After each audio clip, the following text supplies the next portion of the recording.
Hello అండి అందరికీ. ఈరోజు ఎల్లుల్లిపాయలతో ఒక టిప్ చెప్పబోతున్నానండి.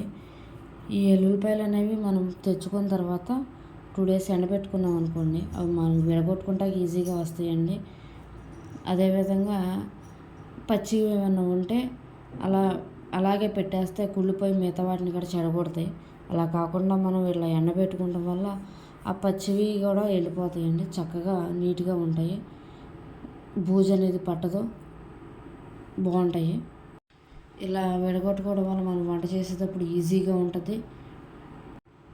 ఒకవేళ మనం పెద్ద పెద్ద వెల్లుల్లిపాయలు కనుక తెచ్చుకుంటే అవి ఆవకాయలు, ఊరగాయలు, ఇప్పుడు పచ్చళ్ళు చేసి వస్తుంది కదండి, ఆ రెబ్బలు తోల్చేసి వెల్లుల్లిపాయ పై తొక్క తీసేసి వేస్తే చాలా టేస్టీగా ఉంటాయండి పచ్చళ్ళు వెల్లుల్లిపాయలు అనేవి.